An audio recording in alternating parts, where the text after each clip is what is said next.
You were never meant to blend in. You were built like this. Built like this. Built like this.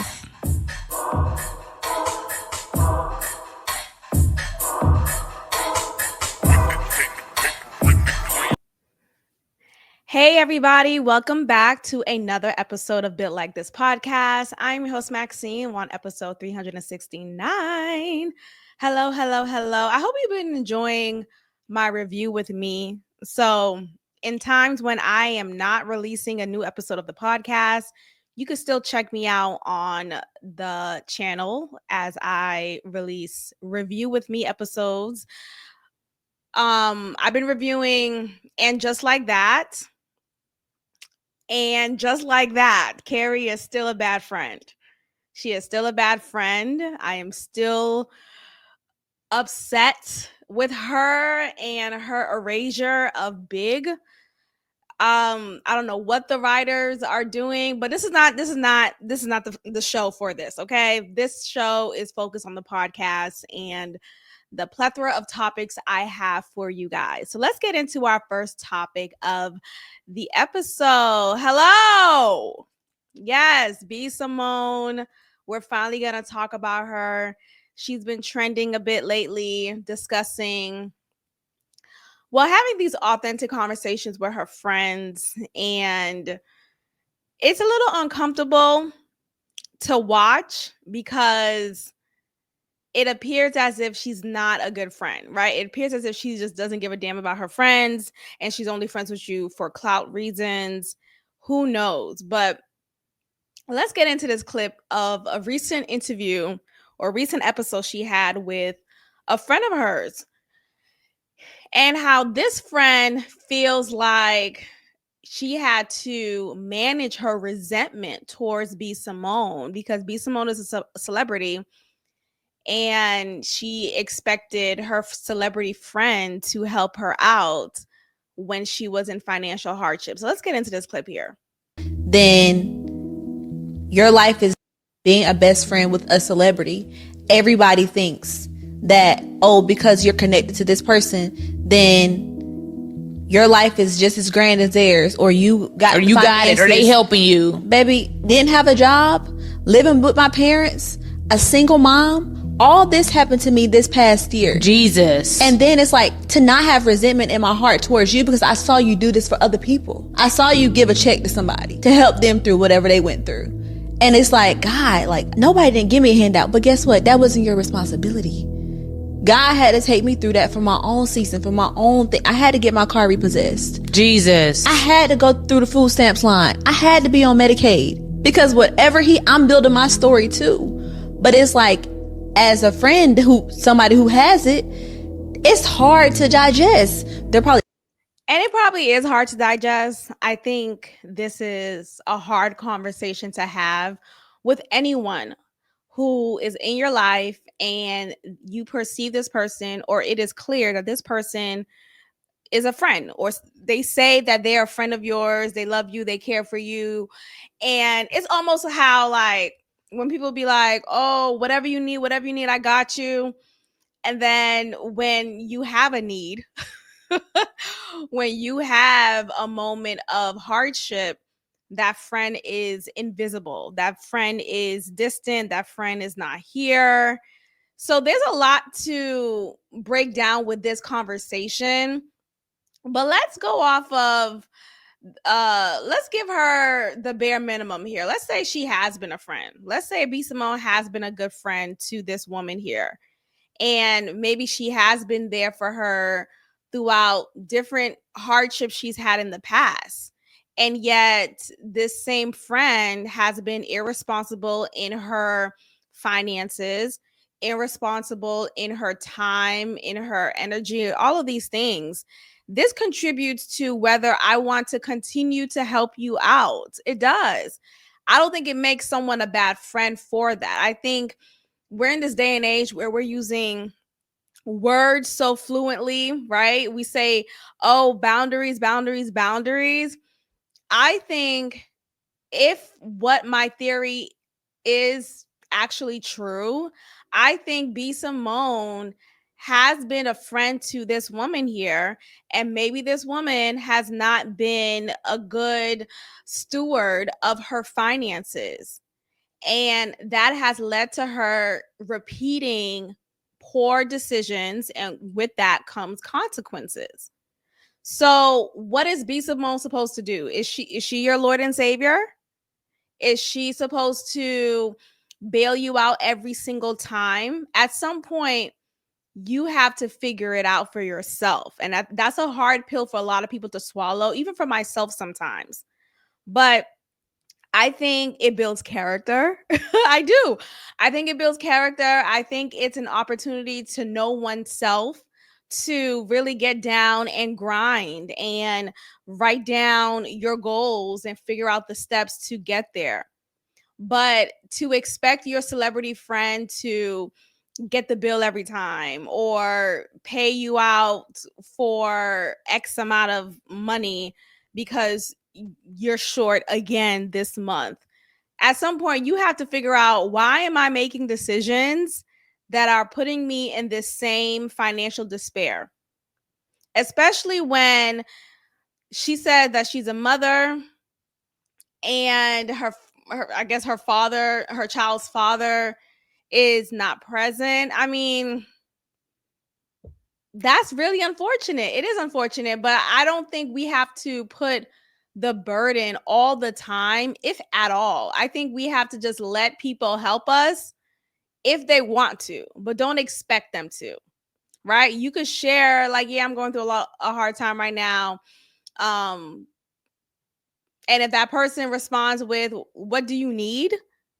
Then you could share, but respectfully though. Like, then you could ask for support in this way. Like, hey, I just need some groceries, or I just need to get from point A to point B. Maybe I need a vehicle to drive. Maybe I need a ride. Maybe you could sponsor some Uber trips for me. I don't know. But the point is, I think at some point you are allowed to say no and realize, this is hurting my pockets and you shouldn't be guilted for that.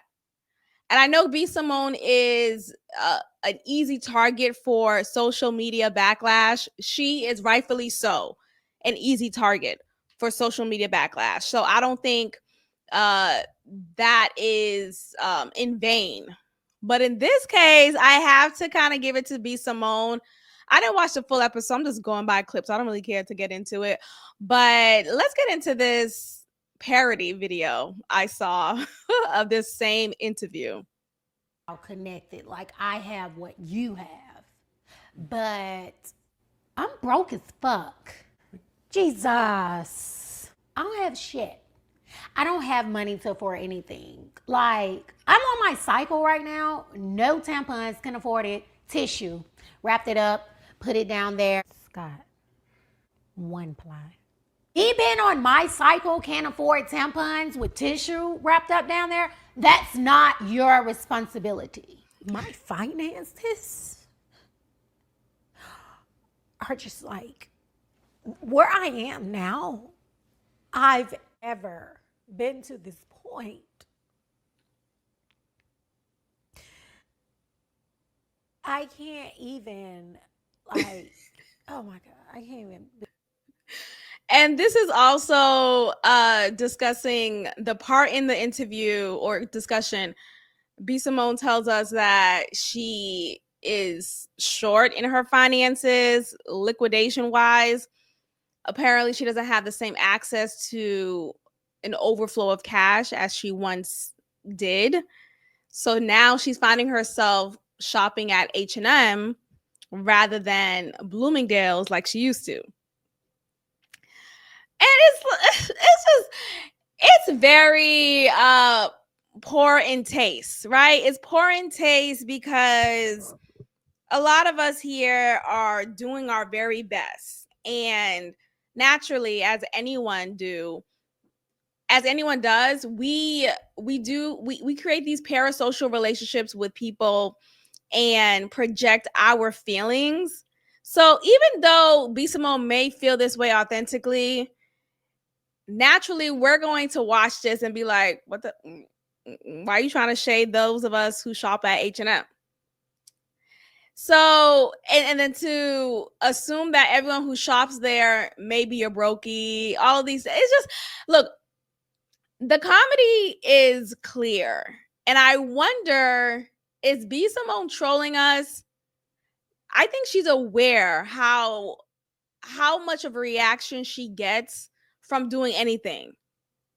I wonder if she's like, you know what, I'm gonna add this little piece here in the episode, or I'm gonna do this spoof. I'm gonna write this little part here just so I could get some more engagement. I really feel like she's more clever than we realize. I really do. What do y'all think about that? Let's continue. Begin to describe. I even shop at Bloomingdale's anymore. I had to go to H&M. H&M. I lost my home. And I had to go stay with my mom. We had a soiree at my house this weekend. Buffet food, lobster, steaks. Do you not know? Someone came in, did not take their shoes off before they stepped on my marble floors. Scratched. Expenses I have to pay for. My God, what am I doing to deserve this? Oh my.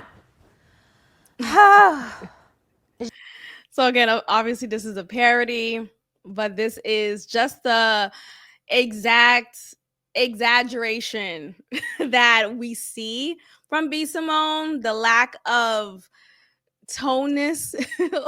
She's just very tone deaf. But I truly wonder, is she trolling us? Because if she is, this bitch is good. This bitch is good. Naomi Osaka has lost yet another tennis match, something, right? And I don't really follow tennis. But since I've been introduced to her, since she's been on our wavelength, we've noticed a consistency with her poor mental health and the decline that it consistently is at. Like, it is always down. I have yet to see her excited or happy. Like, even when she won against Serena, you would think she'll be so overjoyed and happy, like, wow, I beat this living legend. No, she was so sad. She ended up crying as she gave her speech saying, I know this is not what you guys wanted. Like, what do you mean? Yes, we knew Serena longer than you, but you don't have any fans in the audience, in the field, who is happy to see you win. Like, what are you talking about? Some people are saying with her reaction now is that she is suffering from mental health primarily because of postpartum. She has a daughter. This is her first child. She had it with a rapper named Corday. They are no longer together, but they co-parent well, according to her. And people are making the assumption that the reason why she is having this breakdown yet again is due to postpartum. Now, look, again, I'm not a mother. I don't know direct experience with postpartum from my own body, but I've seen it through other people in my proximities. Let me just say that to kind of protect their identity. But the point is, I don't have direct experience with that. So I may be talking from a place of complete ignorance.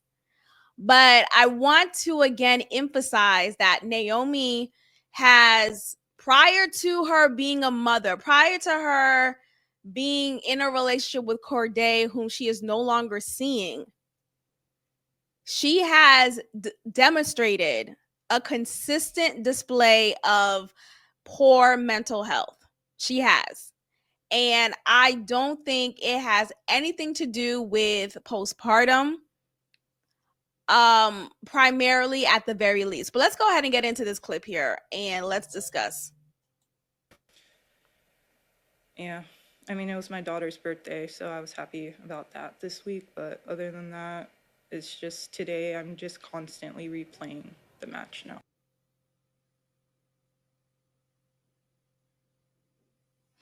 Okay. So she is feeling really bad, really, really sad, all of these emotions because she lost. And you would think, being at the level that she's at in her professional career, and even prior to that, she has played tennis for quite some time to even get to this place. You would think that she knows how to deal with loss, right? You would think she knows how to be a good sportsman person, right? She'll have good sportsmanship. But instead, you have this forever Caillou. Was it Caillou? Caillou, who was a depressed cartoon character? The kids. You have this depressed Caillou, and she kind of looks like Caillou too. But you have this depressed Caillou all the time, an Eeyore disposition all the time. And look, at the same time, I do want to give her grace because I'm someone who also has to manage my own depression, and it can be hard. But I feel like I just wonder, is she not getting this checked? Does she not recognize it as something that is a detriment?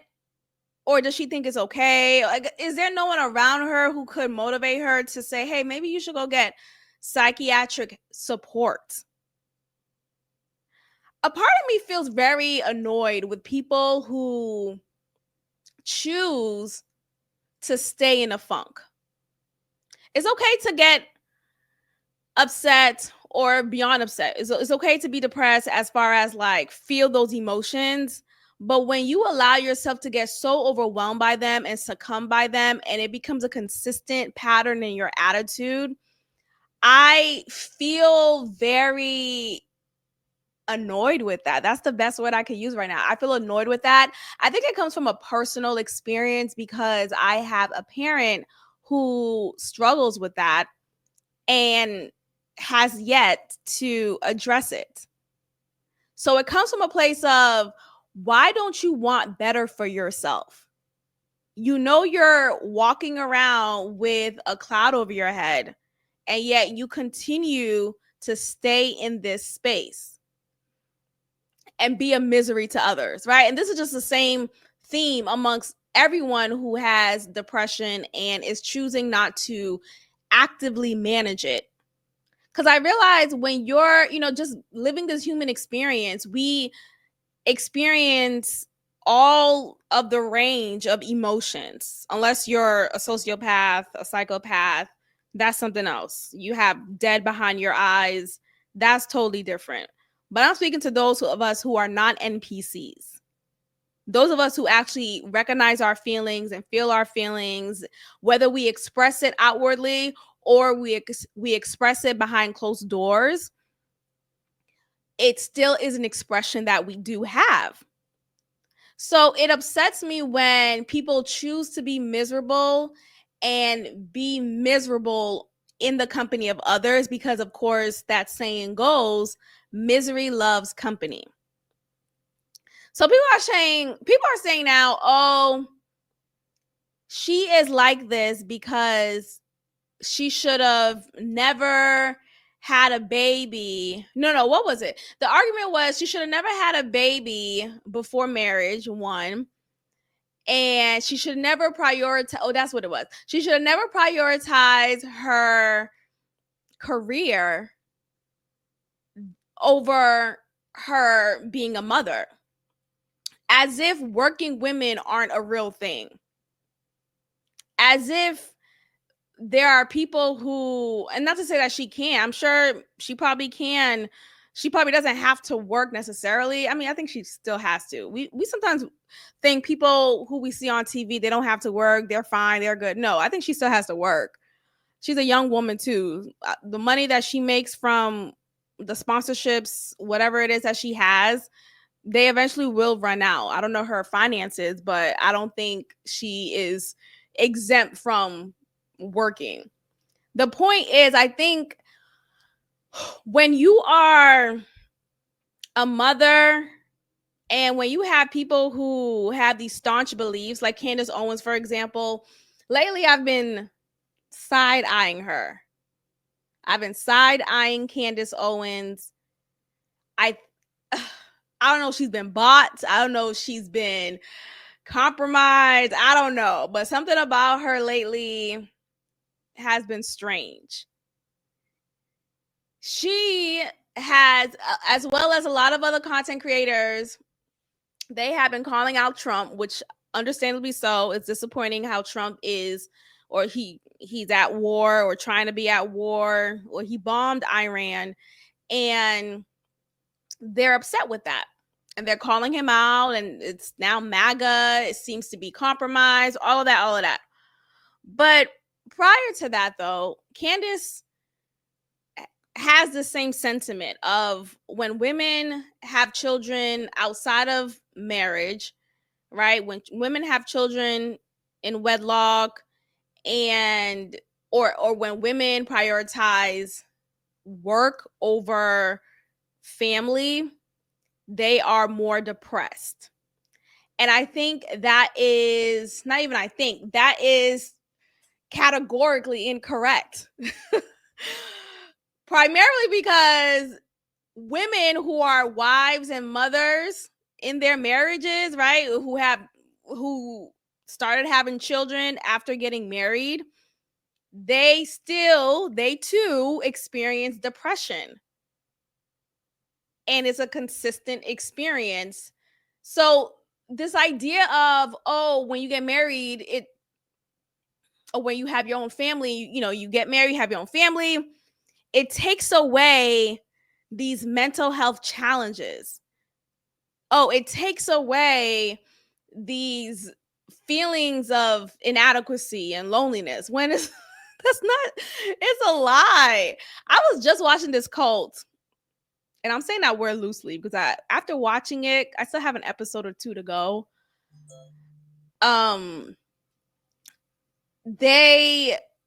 It's called Wild Wild Country on Netflix. Check that out. Let me know what you think. And it's about this, I'm saying cult loosely again, no disrespect. This Rosh, how you say that? Let me see if I can say it correctly. It's about this cult who came out of India. Yeah, Rajneeshi. Okay, so they came out of India, and they decided to settle in Oregon, in this small, well, it's not small, but this very low populated area in Oregon called Antelope. Literally, the population is 40 people. And there's a massive land that they were able to purchase legally. They got all the permits, everything, and they just got to work, and they just usurped their land. Now, as with anything new, if you are a native to a land and you see some people coming in and they look interesting, this is a group of people who is consistently wearing red. They wear red because red symbolizes, what is it, the root chakra? Let me look it up. I wrote this down. The root chakra. And again, this is an Indian spirituality practice. I don't know what they worship necessarily, but they do a lot of breath work. And with that comes the Kundalini. All this, I don't want to say too much. I'm not trying to disrespect people, but all of that, it opens a portal to spirits that I believe is not of God. So when I say all that to say, why did I bring this up? Hold on. I say all that to say, Naomi Osaka. Dang, why did I bring that up? I don't remember why I brought that up. Maybe it'll come back to me. The point is, Candace Owens, she has been just consistently talking about how if you are, okay, I brought it up for this reason. I remember. Okay, so while I was watching the cult video, the documentary on Netflix, Wild Wild Country, you have all of these founding members giving their story, talking about what led them to this group. One of the people is this Australian white woman looking very prairie, Oregon Trail looking type of white woman from Australia. And she talked about how she got married at a particular age, had children, and she described the reason why she did that because that was the thing to do. That was the thing to do. That was what was encouraged in her culture, in the environment that she was in. This is way before she was in the cult, right? It has nothing to do with the cult. And she didn't understand why after she got married and as she's in this marriage and she's having these babies, she didn't understand why she was still immensely depressed. She was immensely depressed. So I say all that to say, sometimes we think, oh, once I get this, I'll no longer feel depression, or I won't even ever experience depression. And sometimes as soon as you get that, boom, a sudden wave of depression comes over you, right? And I say all that to say, but I say all that to say, I feel like we have to stop putting such high expectations on these milestones or these like high markers that we assume will be the solve, right? Be the answer to our problems. And it's not. It's not, right? Okay, let's say you've been battling with loneliness and cool, you finally find a mate and y'all marry, and that's great. But does it completely put a band-aid to every mental health issue that you are experiencing? No. Nor should your husband, your wife have the burden, and that's really a burden. It's a lot for someone to bear, especially for an intimate partner. An intimate partner is a lot for them to bear their partner's mental health challenges. So anyway, I say all that to say, Candace Owens have been rubbing me the wrong way lately. I know a lot of y'all, she been rubbing me the wrong way. But she's just been annoying. She's just been annoying. Like, she'll talk about, like, okay, she gets on these debates. Apparently there's a show that focuses on, it's on YouTube. I think it's called Jubilee, the channel. And they talk about they just debate all day. Like, damn, I'm so tired. But I don't watch. I just seen clips. Anyway, the thing is with Candace Owens, she always thinks she's right. And sure, there have been times when she is right. And you give credit where credit's due. But she has this arrogance about her that have been rubbing me the wrong way. Like, dang, just let it go. Let it go. Like, and there's another content creator on YouTube. She's been very hyper focused on the same case. The case between Justin Baldoni and Blake Lively. Candace Owens has made it her life's mission to talk about this day in, day out. Like literally a whole video dedicated day after day. Every update, she's on it. And mind you, it was an engagement strategy because for a period of time, that case has been the talk of town. Now it's died down, especially ever since the Diddy trial became more of the talk of town. But prior to that, it was Justin Baldoni and Blake Lively. So for Candace Owens to only pick out the parts in the case, and she was Team Baldoni, understandably so. I'm Team Baldoni too, because I feel like Blake Lively, she has shown herself to be a real prick.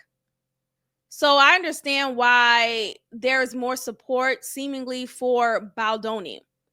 But throughout this case battle, there have been times when Blake Lively has been the winner. There's been times when Blake Lively's team, her camp, they have shown more favor than Justin Baldoni. But of course, Candace Owens conveniently doesn't mention that. She only mentions all of the victories that is in her favor for Justin Baldoni. So that's just what I'm talking about with the arrogance. Like, she thinks she's always right. She thinks she knows everything. And she's just this, like, girl, I like you, but not too much. Not too much. So for her to, again, say this or have this stance about how marriage, if you get married, women who are married, they don't experience depression. They don't experience, and I'm putting words in her mouth a little bit because I'm not saying it verbatim, but that is her overall messaging that has been consistent. I'm sure you can find it, but there's a video of her talking about, I'm gonna see if I can find that, but there's a clip of her talking about that with the debate crew from that Jubilee channel, and she is adamant in saying, no, women who are married experience no depression or little to no depression compared to women who are not. And I just don't think that's honest. You're being intellectually dishonest.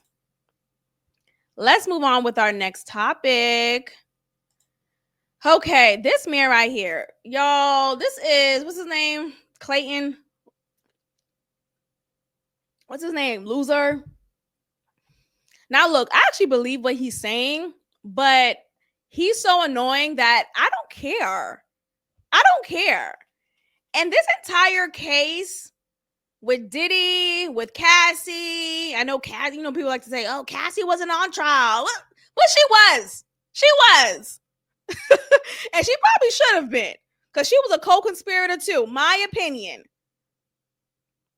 So we have this man here claiming to have been one of the escorts who's been with Cassie numerous of occasions, and he feels like Cassie has been lying, and because of her consistent lies and portraying herself to be this victim, he feels it is his duty to call her out on it.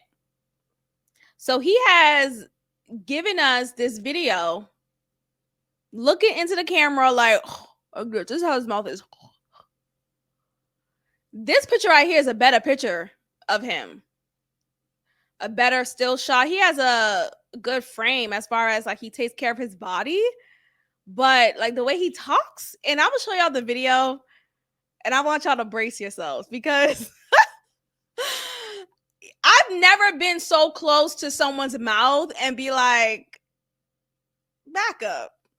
And that's how I feel for this man whose video I'm just watching. I'm seeing his mouth because he's right into the, you know what I mean? Let's get into it, y'all. Let's get into it. Of the women out there, particularly black women like myself, who choose to victim shame me and try to do everything they can to discredit me. Y'all heard that? Black women like myself.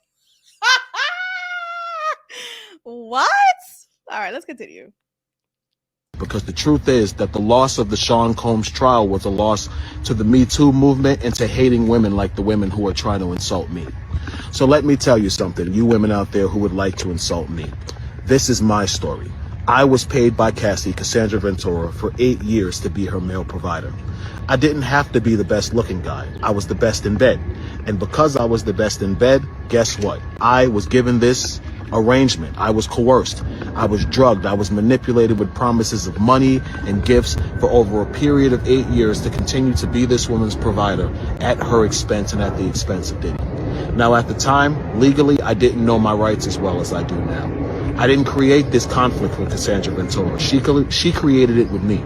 She's the one who decided to bring up things that happened over 10 to 15 years ago to hold Sean Combs accountable for what was a partial truth. She's the person who introduced me to the U.S. Attorney's office. You know how people, oh, this is a horrible shot. I'm sorry, you guys. I'm sorry. I'm gonna put this image back up because golly. You know how people with like, there are some mouths that just refuse to be clean in the corners. That's how his mouth is. Like, he always got something right here. You got something right here. That's him. That's his name. You got something right here. Let's do that.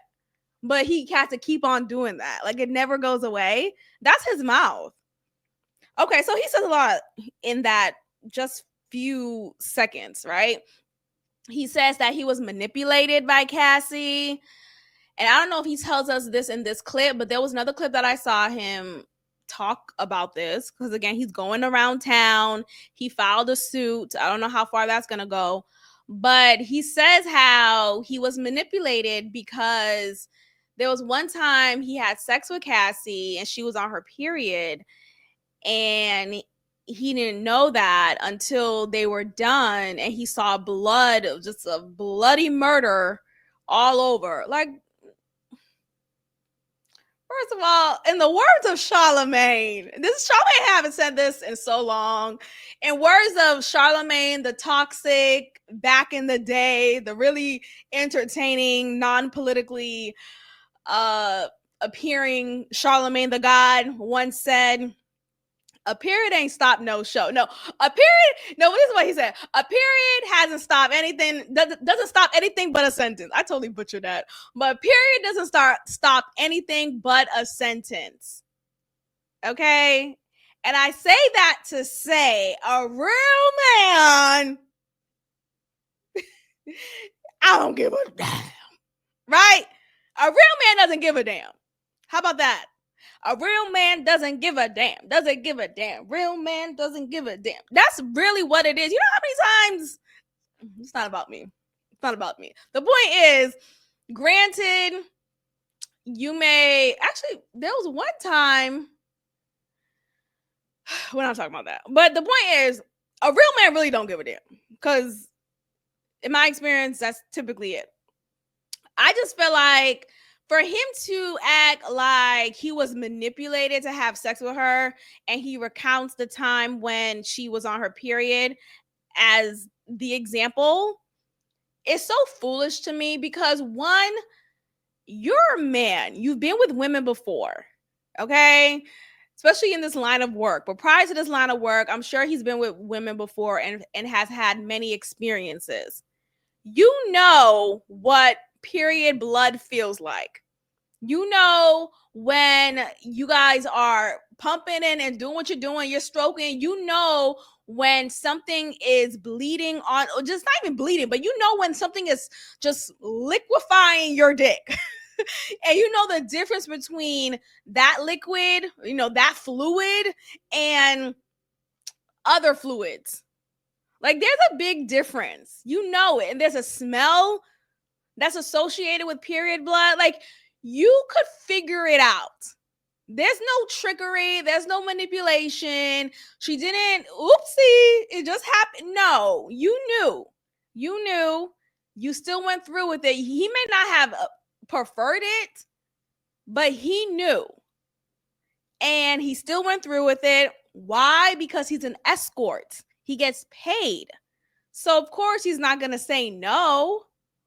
Come on. It's all, and this whole idea of, because he starts off the video saying the black women, like himself, the black women are out here discrediting him and making him feel like he doesn't have a right to tell his story because he's calling Cassie out. He's calling Cassie out and calling her to be just as bad as Diddy. Now, that could be true. That could be true. But I don't think this guy is any more of a victim than anyone else in this case. I don't think any of them are victims, to be honest with you. And y'all know this because I've been talking about this. I don't think any of them are victims. I think everyone knew what it was. This man knew what it was. You wasn't manipulated. You wasn't tricked. You were bought and purchased, and you got a paycheck time after time. Time after time. So yeah, you may not have preferred to have sex with her on her period, but you did because you got $2,000 worth of cash for it. Let's go back. Person who told the U.S. Attorney's Office about our relationship. So in essence, those out there who want to hate on me, who want to say that I'm attacking Cassie, you should realize the truth, that Cassandra Ventura, your idol, did this to herself.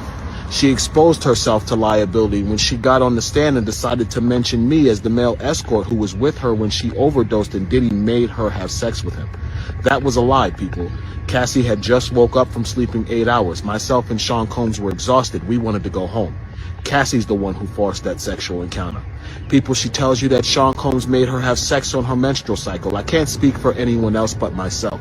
But I know the one time that did happen, that Sean Combs was not responsible for that Cassie, in a drunken, intoxicated, hormonally imbalanced state due to her period, manipulated and forced herself on me during her menstrual cycle. And what I mean by that is I had no knowledge she was on her menstrual cycle because the room was completely dark. She manipulated the room. She manipulated the environment to get what she wanted, and then she totally got up like I was the one who should have been grateful. You're on Sir. Oh, this part is funnier. Let's continue. your period. That's disgusting, and I deserved more respect than that. No, you don't. No, you don't. And for even saying that, you deserve nothing. Nothing. First of all, being on your period, being with your period, like any of that is not disgusting. That's one. That's totally disrespectful. This idea of, ew, are you 14 years old? Are you a child? Did you not learn that women every month, typically, unless there's something else going on, but women cleanse their body through this cycle? This is a part of cleansing. What is disgusting about it? What are you talking about? That's disgusting. And I deserve more respect for that. Really? Really? Because you got paid for that. So did you not respect yourself then?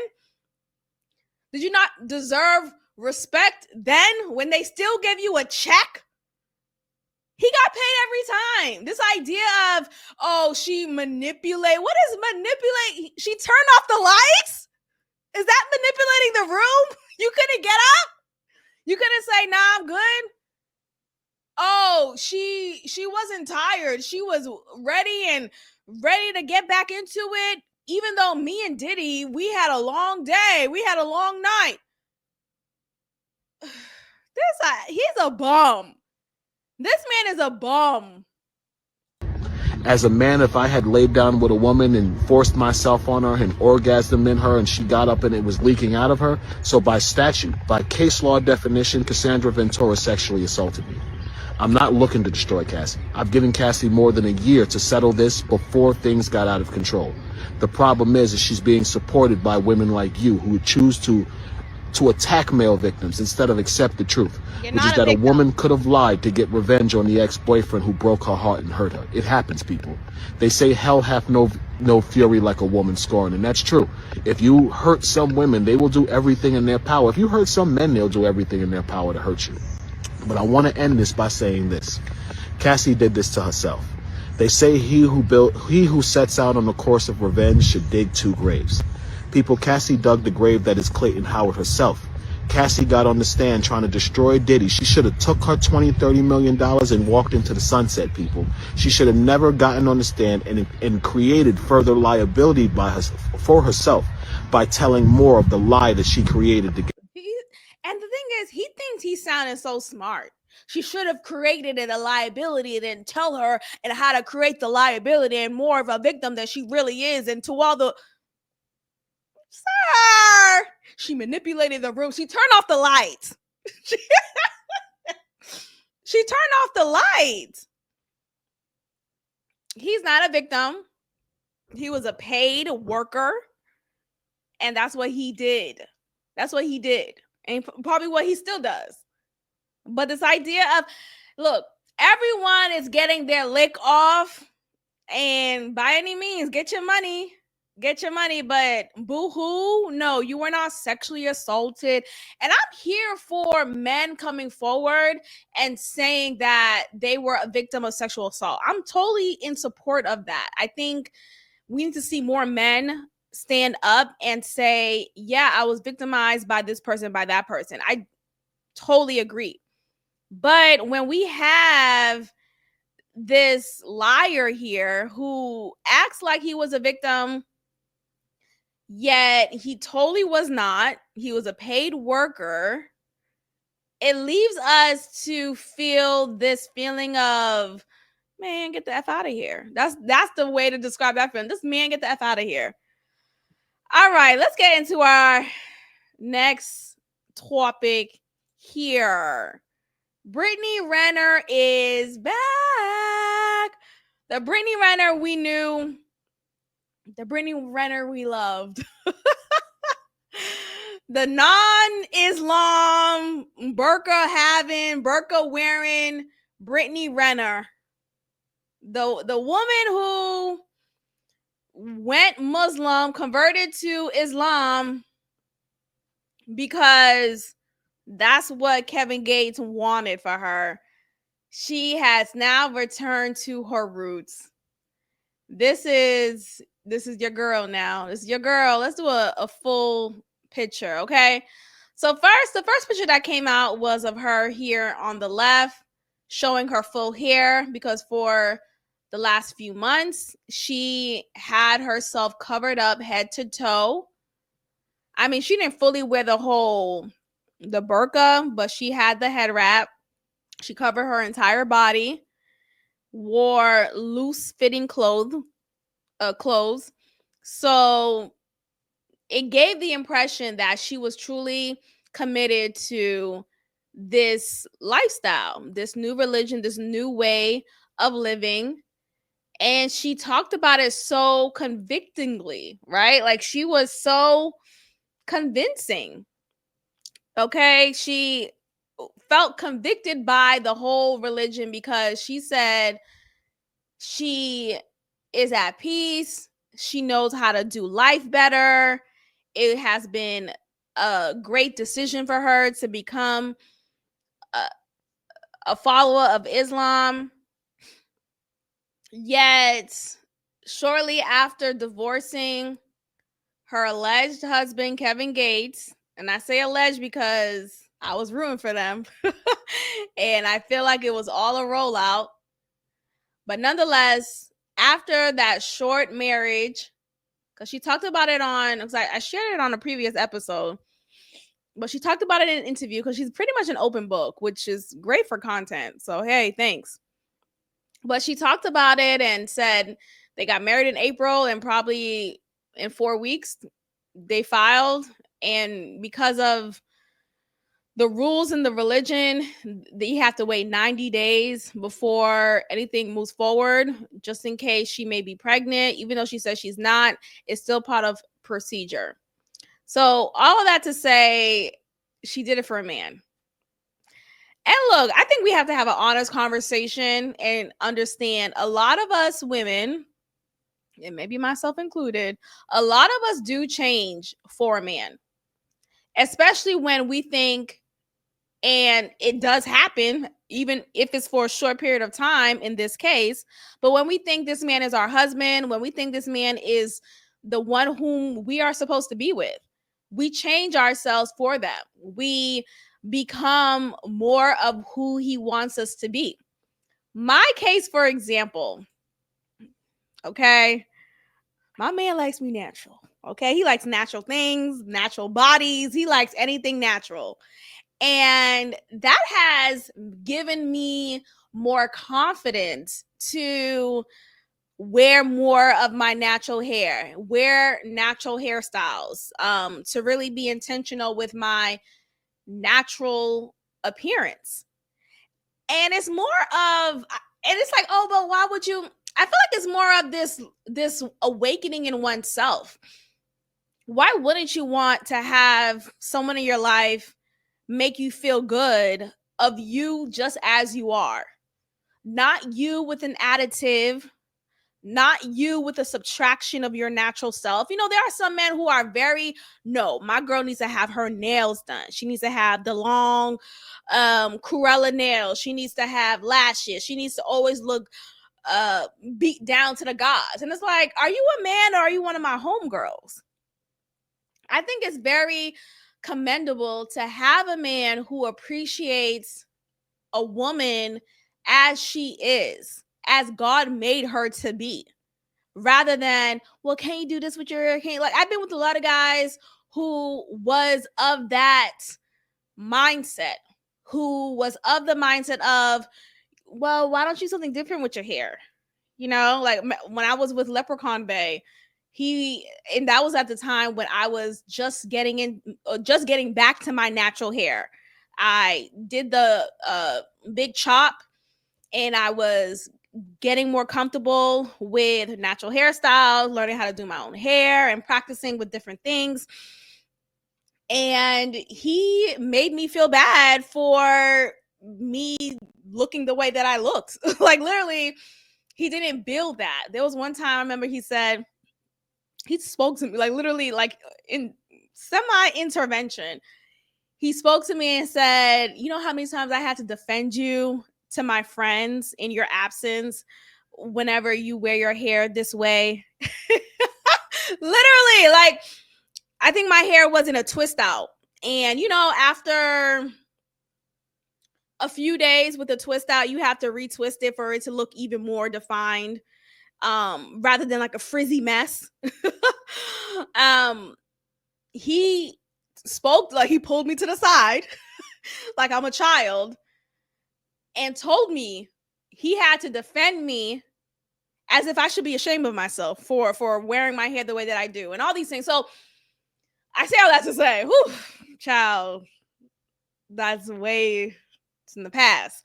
But it says a lot, you know? So when you finally have a man who appreciates you as you are, who isn't embarrassed of your natural identity, and in fact encourage it. I remember, like, the first few months of me dating Freckles Bay, we was outside at the park having a picnic, and I was wearing a skirt and I didn't have my legs shaved. I didn't have a wax, so I had hairy legs. And at that point, I'm just like, well, if he says something, he says something. Or if he has a feeling about it, he has a feeling about it. But nonetheless, he didn't say anything in that moment. We were texting afterwards, and he said to me, he just mentioned it to me. He's like, the other day when we was at the park at our picnic, I noticed your hairy legs, and I thought it was the sexiest thing in the world. And I was laughing like, how, like, what? Oh my gosh, you're amazing. Like, I just thought that was so sweet. And I know some of y'all probably watching this brainwashed. I'm saying this respectfully, but a lot of us are brainwashed into thinking, ooh, having body hair, or ooh, wearing my natural hair, or ooh, not filling in my eyebrows, or all these things that we think is opposite of beauty. If we don't have this done, we think we're not beautiful. We don't deserve to be complimented. We don't deserve to experience favor. And I'm telling you, that's a lie. I'm telling you, you've been brainwashed. I too was you.